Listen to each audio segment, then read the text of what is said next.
بسم اللہ الرحمن الرحیم الحمدللہ وکفا وسلام علی عبادہ الذین اصطفیٰ خصوصاً علی سید الرسل وخاتم الانبیاء وعلی آلہ واصحابہ الاتقیاء اما بعد۔ مکتوب نمبر 38۔ ذات بحت یعنی خالص ذات تعالی و تقدس کے ساتھ جو اسماء اور صفات اور شیون اور اعتبارات سے منزہ اور پاک ہے، تعلق قائم کرنے کے بارے میں، اور ناقص لوگوں کی مذمت میں جو چون کو بے چون تصور کر کے اس کے ساتھ پھنسے ہوئے ہیں، اور اہل فنا کے مرتبوں کے مختلف ہونے کے بارے میں، کیونکہ اسی تفاوت پر علوم اور معارف مرتب ہوتے ہیں، اور اسی قسم کے دوسرے امور کے بیان میں، یہ بھی شیخ محمد چتری کی طرف صادر فرمایا ہے۔ عام مکتوب شریف ہے، مشکل ہے، تو جو بات کوئی سمجھ آ گئی عرض کر دی جائے گی، ورنہ الفاظ ہی تلاوت ہو جائیں گے۔ بسم اللہ الرحمن الرحیم۔ آپ کا مکتوب شریف موصول ہو کر باعث مسرت ہوا۔ حق سبحانہ و تعالی آپ کو ہمیشہ اپنے ساتھ رکھے اور ایک لمحہ کے لیے بھی اپنے غیر کے حوالہ نہ کرے۔ جو کچھ حق تعالی شانہ کی ذات محض کے سوا ہے، اس کو غیر حق سے تعبیر کیا جاتا ہے، یعنی خالص ذات اللہ تعالیٰ کی ذات، اس کو کہتے ہیں ذات بحت۔ تو خالص ذات کے علاوہ جو کچھ بھی ہے وہ غیر اللہ ہے، وہ غیر حق ہے۔ یعنی ہماری تعبیر میں جب ہم غیر کا لفظ بولتے ہیں تو ذات بحت کے علاوہ جو بھی ہیں وہ سب اس میں شامل ہوتے ہیں، اگرچہ وہ حق تعالیٰ کے اسماء اور صفات ہی ہوں۔ یعنی ہمارے سلوک میں اور تصوف میں ہماری ہر کسی کے اپنی اصطلاحات ہیں، تو ذات محض کے علاوہ وہ غیر حق میں داخل ہیں۔ اور یہ جو متکلمین نے صفات حق جل شانہ کو لا ہوا ولا غیرہ کہا ہے، لا ہوا کہ یعنی جو اللہ تعالیٰ کی صفات ہیں وہ نہ تو اللہ تعالیٰ کی ذات میں داخل ہیں نہ اللہ تعالیٰ سے غیر ہیں، لا ہوا نہ عین ذات ہیں نہ غیر ہیں۔ تو یہ متکلمین جو علماء ہیں انہوں نے یہ جملہ کہا ہے۔ تو اس کے کچھ اور معنی ہیں، اس کے کچھ اور معنی ہیں کہ انہوں نے کہا کہ وہ غیر بھی نہیں ہے اللہ تعالیٰ کا، اور آپ کہہ رہے ہیں کہ وہ غیر ہیں اللہ تعالیٰ سے، تو ان کے ہاں اس کے کچھ اور معنی ہیں۔ اور غیر سے ان کی مراد اصطلاحی غیر ہے، اصطلاحی غیر ہے۔ حاشیے میں اس تشریح میں لکھتے ہیں، غیر یعنی جو نہ ذات کا عین ہو اور نہ ذات سے قائم ہو۔ غیر سے مراد یہ ہے کہ یعنی بالکل علیحدہ ہو، جدا ہو، ذات بھی نہیں ہے، ذات سے تعلق بھی نہیں ہے، ایسا غیر۔ تو انہوں نے جو کہا ہے کہ یہ جو صفات ہیں اللہ تعالیٰ کی، تو یہ اللہ تعالیٰ سے غیر نہیں ہے، یعنی یہ اتنے غیر نہیں ہے کہ بالکل تعلق ہی نہ ہو، بالکل ہی غیریت، اس کی انہوں نے نفی کی ہے۔ تو غیر سے ان کی مراد اصطلاحی غیر ہے، یعنی بالکل ضد، جس کو دوسرے الفاظ میں کہہ لیں اللہ تعالیٰ سے بالکل ان کا تعلق ہی نہ ہو، ایسا غیر، وہ اس کی وہ نفی کر رہے ہیں۔ اور انہوں نے انہی اصطلاحی معنی کی نفی کی ہے۔ تو انہوں نے جو کہا ہے کہ صفات غیر نہیں ہیں، اس کو اس معنی کے اعتبار سے نفی کی، مطلق طور پر نفی نہیں کی، اور کسی خاص لحاظ سے نفی کرنے سے عام طور پر نفی کرنا لازم نہیں آتا۔ تو انہوں نے جو نفی کی ہے وہ ایک معنی ذہن میں رکھ کر اس کی نفی کی ہے، اور ہم اور دوسرے معنی کے اعتبار سے نفی کر رہے ہیں۔ اور حق تعالیٰ کی ذات بحت یعنی خالص ذات سے سلب یعنی نفی کرنے کے سوا اور کچھ تعبیر نہیں کر سکتے۔ تو اب ہماری عبارت میں اور متکلمین کی عبارت میں تضاد ہے۔ وہ کہہ رہے ہیں کہ اللہ تعالیٰ کی صفات اللہ تعالیٰ کا غیر نہیں ہے، اور ہم کہہ رہے ہیں کہ اللہ تعالیٰ کی صفات اللہ تعالیٰ کا غیر ہیں۔ بظاہر عنوان میں تضاد ہے، لیکن انہوں نے جو کہا غیر نہیں ہے یعنی ضد نہیں ہے، ایسا غیر نہیں ہے کہ اللہ تعالیٰ کی ذات سے ان کا تعلق ہی نہ ہو، ایسا غیر نہیں ہے۔ انہوں نے اس مطلب کے اعتبار سے کہا اور بالکل ٹھیک کہا ہے۔ اور ہم جو کہہ رہے ہیں کہ اللہ تعالیٰ کا غیر ہیں، تو غیر ہیں کا معنی ہے کہ اللہ تعالیٰ کی ذات نہیں ہے، ہم ذات ہونے کی نفی کر رہے ہیں، تو یہ تو وہ بھی مانتے ہیں کہ ذات نہیں ہے، تو اس لیے ہم اپنے معنی کے اعتبار سے غیر ہونے اس کو غیر کہہ رہے ہیں کہ اللہ تعالیٰ کا غیر ہیں، تو ہماری بات بھی ٹھیک ہے، ان کی بھی ٹھیک ہے۔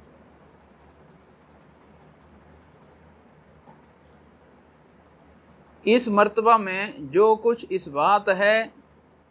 وہ الہاد ہے، اور تمام تعبیروں سے بہتر تعبیر اور سب عبارتوں سے جامع عبارت لیسا کمثلہ شیء، یعنی اب اگر اللہ تعالیٰ کے لیے ذات کے لیے کچھ ثابت کرتے ہیں نا تو وہ الہاد بنتا ہے کہ اللہ تعالیٰ کی جو خالص ذات ہے بس وہ ذات ہے، اب اس کے علاوہ اور کچھ اس کے لیے ثابت ہم نہیں کر سکتے۔ تو سب سے بہترین تعبیر اللہ تعالیٰ کی ذات کے متعلق وہ ہے جو خود حق تعالیٰ نے ارشاد فرمائی ہے قرآن پاک میں، کیا؟ لیسا کمثلہ شیء، کہ اللہ تعالیٰ کی مثل کچھ نہیں ہے، وہ بے مثل ذات، لیسا کمثلہ شیء، اس کی کوئی مثل نہیں، جس کا فارسی ترجمہ ہے بے چون اور بے چگون۔ چون کا معنی ہوتا مثل، بے چون یعنی بے مثل، چگون کا معنی بھی یہی ہے مثل، تو بے چون بے مثل، بے چگون بے مثل، تو یہ فارسی کا لفظ ہے۔ تو عربی میں ہے لیسا کمثلہ شیء، کہ حق تعالیٰ کی مثل کچھ نہیں ہے۔ بس سب سے خوبصورت اور جامع ترین محفوظ ترین تعبیر وہی ہے جو اپنی ذات کے متعلق حق تعالیٰ نے خود فرمائی، یعنی وہ بے مثل اور بے مثال ہے، اور علم اور شہود اور معرفت کو اس سبحانہ و تعالیٰ کی طرف کوئی راہ نہیں ہے، یعنی حق تعالیٰ کی ذات کا علم اور ذات کی معرفت اور ذات کا شہود اور دیدار وہ اس دنیا میں نہیں، اس کی طرف کوئی راہ نہیں ہے۔ جو کچھ دیکھتے جانتے اور پہچانتے ہیں یہ سب حق تعالیٰ شانہ کا غیر ہے، ہماری سمجھ میں جو کچھ آ گیا وہ حق تعالیٰ نہیں ہے، اس کی ذات کا غیر ہے، وہ ذات کا غیر ہے۔ تو ہم پورا زور لگا کر بھی حق تعالیٰ کی معرفت حاصل کرنے میں جہاں تک بھی پہنچے ہیں، ہمارے ذہن میں جو بھی تصور آیا ہے حق تعالیٰ کی ذات کا کہ ایسے ہیں حق تعالیٰ، ایسے ہیں ایسے ہیں، وہ غیر ہے۔ آخر انسانی دماغ ہے، کچھ نہ کچھ تو ایک نقشہ اپنے ذہن میں بٹھا لیتا ہے دماغ کہ حق تعالیٰ کی ذات اس طرح ہے، اس طرح ہے، اس طرح ہے، تو وہ سب غیر ہے۔ اس کے ساتھ گرفتار ہونا وہ غیر کے ساتھ گرفتار ہونا ہے، جو تمہارے علم میں آ گیا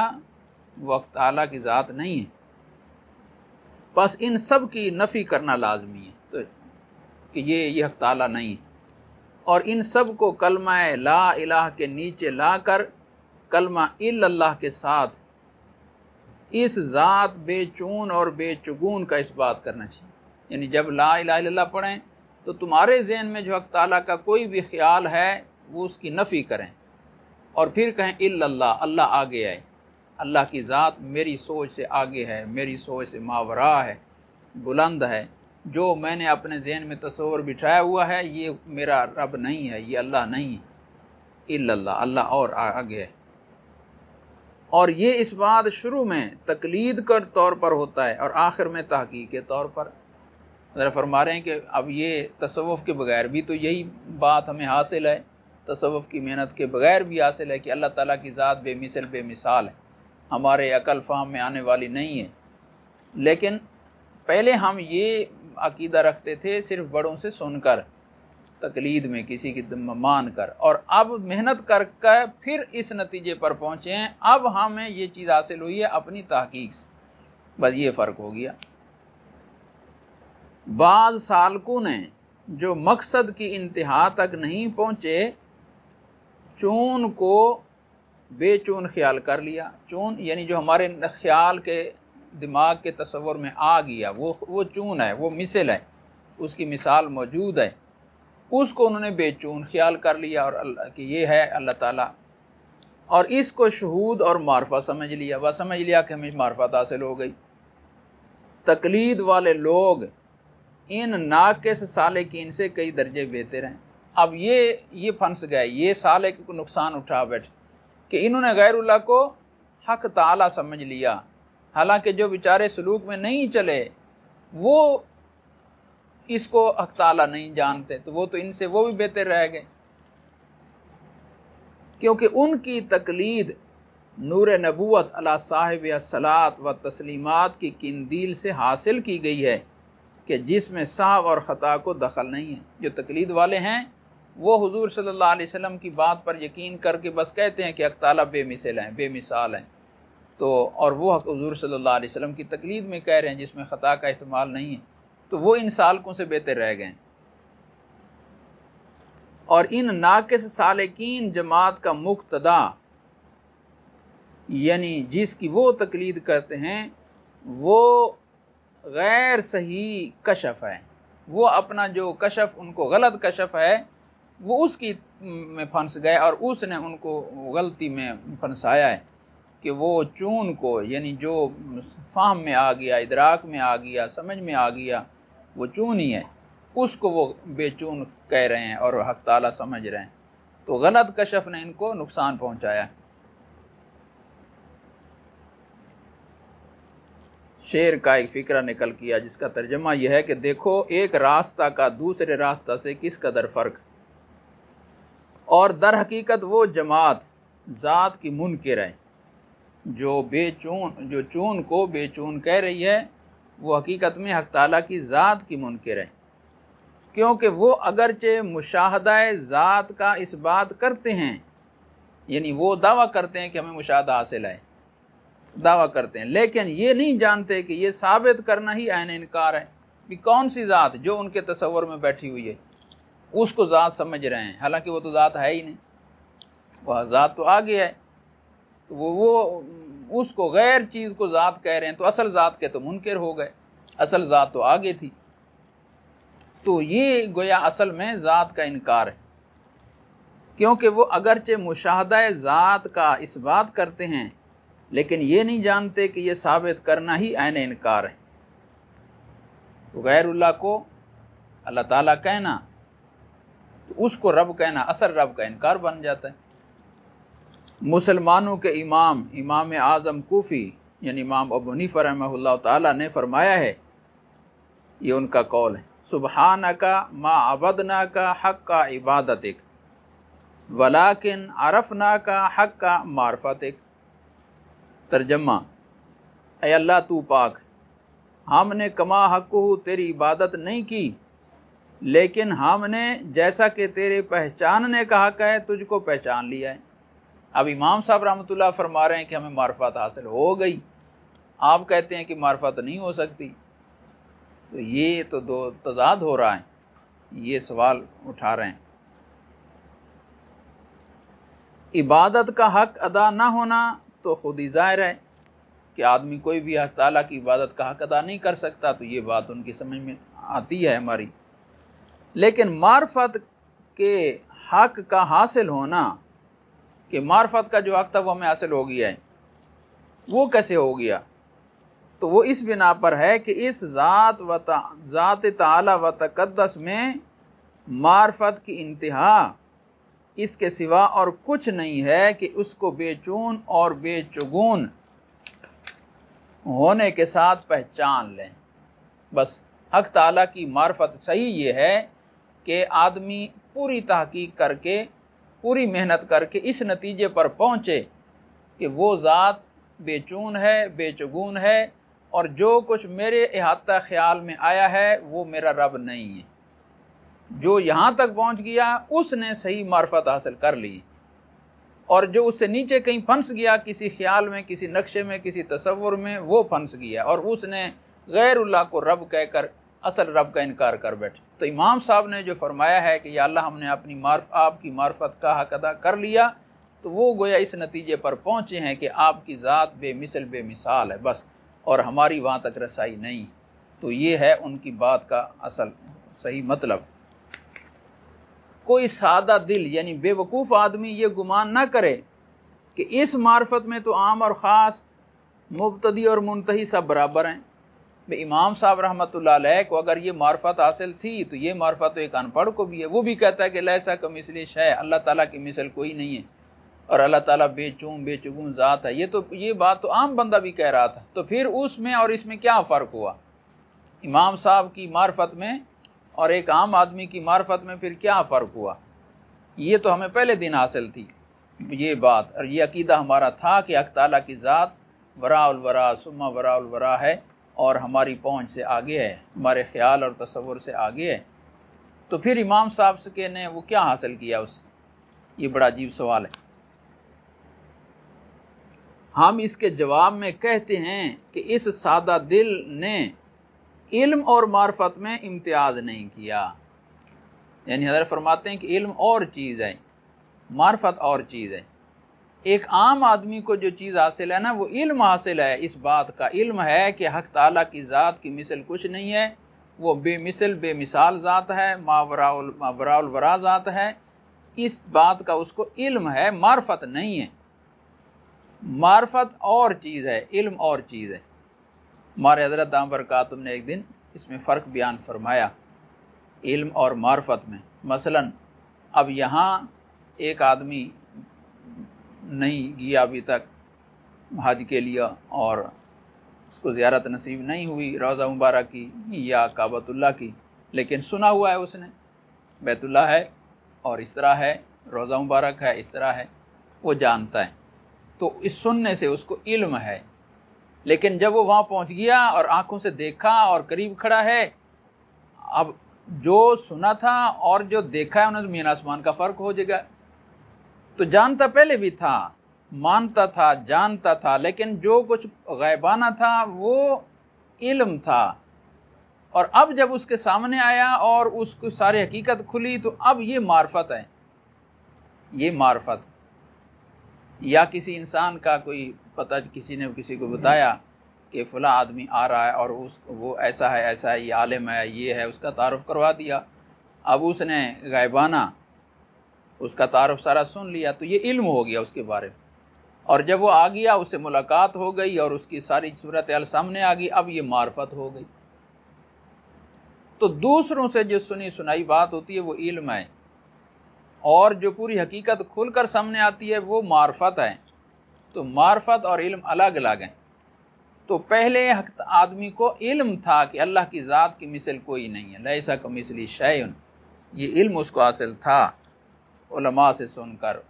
محققین سے سن کر۔ اب خود اس پر محنت کی، اس نے حق تعالیٰ کی ذات کے قریب ہونے کے لیے محنت کی، مجاہدے کیے، اور اپنی سلوک کی ساری راستے منزلیں طے کی، اور محنت کر کے اس نتیجے پر پہنچا لیسا کمثلہ شیء، کہ یا اللہ تیری مثل کوئی نہیں ہے، تو بے مثل بے مثال ذات۔ اب یہی حقیقت اس نے پہلے سے پائی ہوئی تھی لیکن علم کے طور پر پائی ہوئی تھی، اب یہی حقیقت اس پر کھلی ہے، معرفت کے طور پر کھلی ہے۔ تو یہ ہے علم اور معرفت میں فرق۔ تو ہم اس کے جواب میں کہتے ہیں کہ اس سادہ لو نے علم اور معرفت میں امتیاز نہیں کیا۔ مبتدی کو اس بات کا علم ہے کہ اللہ کی مثل کوئی نہیں، وہ بے مثل بے مثال ہے، اور منتہی کو اس کی معرفت ہے، اسی بات کی منتہی کو معرفت حاصل ہوگی، مبتدی کو اس کا علم تھا۔ معرفت فنا کے بغیر حاصل نہیں ہوتی، اور یہ دولت فانی فی اللہ کے سوا کسی کو حاصل نہیں ہوتی۔ تو معرفت کے لیے فنا فی اللہ ہونا ضروری ہے، علم کے لیے ضروری نہیں ہے۔ تو مبتدی کو علم حاصل تھا اور منتہی کو معرفت حاصل ہو گئی۔ مولانا روم رحمہ اللہ کا شعر ہے جس کا ترجمہ یہ ہے: جب تک انسان کو نہ حاصل ہو فنا، پائے کیوں کر بارگاہ کبریا۔ پس جب معرفت علم کے علاوہ ہے تو جاننا چاہیے کہ عقل مشہور کے سوا ایک اور امر ہے جس کو معرفت سے تعبیر کرتے ہیں، اور اس کو ادراک بسیط بھی کہتے ہیں۔ یعنی عقل کا کام سمجھنا ہے تو علم کے علاوہ دوسری چیز ہے، اس کو معرفت بھی کہہ رہے ہیں، اس کو ادراک بسیط بھی کہہ رہے ہیں۔ بسیط کا معنی جس کی کوئی ابتدا انتہا نہیں ہے، وہ ایک ادراک ہے، پانا ہے، لیکن اس طرح سے پانا ہے کہ اس کی کیفیت کو آدمی بیان نہیں کر سکتا، اس کے اجزاء نہیں ہیں اور اس کے دلائل نہیں۔ شعر جس کا ترجمہ یہ ہے، حافظ جو کہہ رہا ہے وہ بیکار تو نہیں، یہ بات بس غریب بھی ہے اور عجیب بھی ہے۔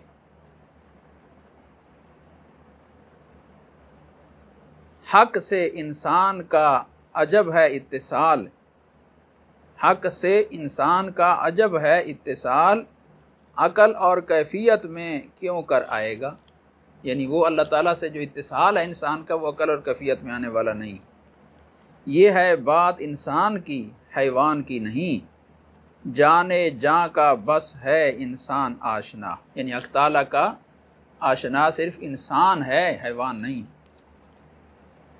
اور جب کہ فنا میں بھی مرتبے مختلف ہیں، تو معرفت کے لیے فنا فی اللہ شرط ہے، اوپر جیسے فرمایا فنا میں بھی مرتبے مختلف ہیں، اس لیے بضرور منتہیوں کو بھی حق تعالیٰ کی معرفت میں بھی ایک دوسرے پر فضیلت ہوگی۔ تو جس کی فنا جتنی کامل ہوگی اس کی معرفت اتنی کامل ہوگی، جس شخص کی فنا کامل ترین ہوگی اس کی معرفت بھی کامل ترین ہوگی، اور جس کی فنا کم درجے کی ہوگی اس کی معرفت بھی کم درجے کی ہوگی۔ یہ ہے سبحان اللہ، بات کہاں پہنچ گئی۔ حضرت فرماتے میں کس بات کو چھیڑ بیٹھ، بات کہاں پہنچ گئی۔ چاہیے تو یہ تھا کہ میں اپنی بے حاصلی اور نامرادی، بے استقامتی اور بے ثباتی کی نسبت کچھ لکھتا کہ میں کچھ نہیں ہوں، لکھنا تو یہ چاہیے تھا، اور دوستوں سے مدد طلب کرتا۔ مجھے اس قسم کی باتوں سے کیا مناسبت؟ یہ تواضع حضرت۔ شعر جس کا ترجمہ یہ ہے کہ جب واقف نہیں ہے خود سے جنین،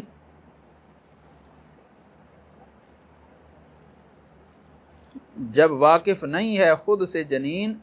پھر وہ کیا جانے ہے چنا اور چنی۔ لیکن بلند پایا ہمت اور ذاتی خصلت اجازت نہیں دیتی کہ انسان کمینے مرتبوں اور ادنا سرمایوں کی طرف اتر آئے۔ یعنی حق تعالیٰ کی جو محبت ہے وہ انسان کو نیچے نہیں اترنے دیتی یا ان کی طرف توجہ کرے۔ اگر کہتا ہے تو اسی، یعنی حق تعالیٰ کے بارے میں کہتا ہے۔ یہ حق تعالیٰ کی محبت کا تقاضا یہ ہے کہ بات کرے تو حق تعالیٰ کی کرے۔ اگر کچھ نہیں کہتا ہے اور اگر تلاش کرے تو اسی کو تلاش کرے۔ ہاں، اگر کہتا ہے تو اسی کے بارے میں کہتا ہے اگرچہ کچھ نہیں کہتا، یعنی چاہے کہنے پر قادر نہیں ہے لیکن پھر بھی کہتا حق تعالیٰ کی ذات کے متعلق ہی ہے، اور تلاش کرے تو اسی کو تلاش کرے اگرچہ کچھ بھی نہیں پاتا۔ یہ ہے بلند ہمت۔ اور اگر کچھ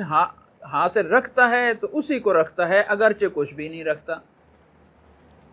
اور اگر واصل ہے تو اسی کے ساتھ واصل ہے اگرچہ یہ واصل ہونا بے حاصلی ہے، چاہے بے شک بظاہر حقیقت میں واصل نہیں ہے لیکن پھر بھی اگر واصل ہے تو اسی کے ساتھ۔ بعض بزرگان طریقت قدس اللہ تعالی اسرارہم العلیٰ کی عبارتوں میں جو شہود ذاتی کا ذکر ہے، یعنی بعض اولیاء اللہ کی عبارتوں میں یہ ہے کہ ان کو شہود حاصل تھا، تو حق تعالیٰ کی ذات کا شہود کہاں سے حاصل ہوگی؟ آپ تو اس کی بار بار نفی فرما رہے ہیں کہ وہ ذات بے مثل ہے۔ تو شہود ذاتی کا ذکر ہے، اس کے معنی کاملین کے سوا کسی دوسرے پر ظاہر نہیں ہے، ناقصوں کے لیے ان کے معنی کا سمجھنا ناممکن ہے، تو وہ اس کا معنی خود ہی سمجھتے ہیں اس شہود کا معنی، ورنہ یہ جو ہمارے ذہن میں آتا ہے کہ انہوں نے حقیقتاً حق تعالیٰ کا دیدار کر لیا اور ساری ذات کا احاطہ کر لیا، وہ یہ معنی نہیں، وہ اس کا معنی خود ہی سمجھتے۔ شعر جس کا ترجمہ یہ ہے کہ حال کامل جب نہ جانے کوئی خام، پھر تو خاموشی ہے بہتر والسلام۔ آپ نے اپنے مکتوب کے عنوان کو کلمہ ہوا الظاہر هو الباطن سے مزین فرمایا تھا، یعنی آپ نے جو اپنا خط لکھا میری طرف تو اس کا عنوان یہ رکھا ہوا الظاہر هو الباطن، کہ اللہ پاک ظاہر بھی ہے، ظاہر بھی وہی ہے، باطن بھی وہی ہے۔ یہ قرآن پاک کے الفاظ ہیں۔ میرے مخدوم ہوا الظاہر ہوا الباطن درست ہے، لیکن کچھ عرصہ گزرا ہے کہ فقیر اس عبارت سے توحید وجودی کے معنی نہیں سمجھتا۔ یعنی ہوا ظاہر ہوا الباطن کا ایک معنی وہ ہے جو وحدت الوجود والے حضرات لیتے ہیں کہ ہر چیز جو ہمیں ظاہر نظر آ رہی ہے وہ حق تعالیٰ ہی ہے، ہر چیز جو بھی وجود نظر آ رہا ہے وہ اللہ تعالیٰ کا وجود ہے۔ یہ وحدت الوجود والے معنی توحید وجودی اس کا عنوان دیتے ہیں۔ تو حضرت فرماتے ہیں کہ اب اس فقیر پر یہ بات کھلی ہے کہ یہ اس کا معنی نہیں ہے وہ ظاہر کا معنی، کہ فقیر اس عبارت سے توحید وجودی کے معنی نہیں سمجھتا، یعنی اس کو وحدت الوجود کی معنی میں غلط کہتا ہے، اور اس کے معنی سمجھنے میں علماء کے موافق، اس کا معنی جو علماء نے کیا ہے وہ ٹھیک کیا ہے، جو توحید وجودی والے حضرات کر رہے ہیں وحدت الوجود والے معنی وہ ٹھیک نہیں کر رہے، یہ اس فقیر کے پر کھلا ہے۔ اور ان علماء کی درستی توحید وجودی والوں کی درستی سے بڑھ کر معلوم ہوئی ہے۔ کل میسر لما خلق لہ، ہر ایک کے لیے وہی چیز آسان ہوتی ہے جس کے لیے وہ پیدا کیا گیا ہے۔ شعر جس کا ایک مصرع ہے کہ ہر کسی کے واسطے ایک کام ہے، جو کچھ انسان پر لازم ہے اور جس کے ساتھ وہ مکلف ہے۔ اب خلاصہ لکھتے ہیں حضرت، جو کچھ انسان پر لازم ہے اور جس کے ساتھ وہ مکلف ہے وہ اوامر کا بجا لانا اور نواہی سے بچنا ہے۔ خلاصہ پھر بات وہیں آ گئی، ہمارا کام یہ ہے، جیسا کہ حق تعالیٰ کا ارشاد ہے وما آتاکم الرسول فخذوہ وما نہاکم عنہ فانتہوا واتقوا اللہ، کہ جو کچھ تمہیں رسول صلی اللہ علیہ وسلم دیں اس کو لے لو، اور جس سے تم کو منع کریں اسے رک جاؤ اور اللہ تعالیٰ سے ڈرتے رہو۔ اور چونکہ انسان کو اخلاص کا حکم دیا گیا ہے، اور یہ اخلاص فنا کے بغیر حاصل نہیں ہوتا، اخلاص فنا چاہتا ہے، اور محبت ذاتیہ کے بغیر میسر نہیں ہوتا۔ حق تعالیٰ کی ذات سے جب محبت نہ محبت ذاتیہ، اس کے بغیر میسر نہیں ہوتا۔ اس لیے بھی ضرور فنا کے مقدمات یعنی مقامات عشرہ کو حاصل کرنا چاہیے۔ اصل یہ چیز یہ کہ فنا حاصل کرے تاکہ محبت ذاتی حاصل ہو اور اخلاص حاصل ہو، اخلاص مقصود ہے۔ تو اس کے لیے فنا کے راستے کی چیزیں ہیں، یعنی فنا کے مقدمات ہیں مقامات عشرہ۔ وہ کون سے ہیں؟ حاشیے میں نیچے لکھے ہیں، یعنی راہ سلوک کے 10 مقام ہیں، جن میں سے پہلا مقام توبہ ہے اور آخری مقام رضا ہے۔ یعنی یہ جس کو اخلاق حسنہ کہیں تو 10 مقام ہیں، جن میں سے پہلا مقام توبہ ہے، آخری مقام رضا ہے، اور درمیان کے مقامات یہ ہیں زہد دنیا سے بے رغبتی، توکل، صبر، قناعت، شکر، خوف، رجا امید، فقر، یہ ہیں 8۔ اور پہلا تھا توبہ، آخری ہے مقام رضا۔ مقام رضا کا معنی حق تعالیٰ کی رضا پر راضی رہیں۔ تفصیل کے لیے احیاء الدین اور عوارف المعارف اور قوت القلوب وغیرہ ملاحظہ فرمائیں۔ تو یہ جو اچھی صفات انسان کو جب اپنے اندر محسوس ہوں کہ مجھے قناعت، جو کچھ اللہ تعالیٰ نے دے دیا مجھے بس اس پر میں راضی ہوں دل سے، یہ قناعت، اور دل سے دنیا کی بے ثباتی اور دنیا کی بے رغبتی اس کو محسوس ہوتی ہے کہ میرا مقصود آخرت ہے، دنیا نہیں ہے، زہد ہے، اور کوئی مشکلات آتی ہیں تو یہ جانتے ہوئے کہ یہ میرے رب کی طرف سے ہیں، آزمائش ہیں، اس لیے میں اس پر صبر کروں، تو اس پر صبر کرتا ہے اور اللہ تعالیٰ کی ذات پر بھروسہ کرتا ہے، تو یہ توکل ہے۔ اور شکر کے جذبات ہیں اس کے اندر، جو چیز بھی دیکھتا ہے دین دنیا کی نعمت حق تعالیٰ کی طرف سے دیکھتا ہے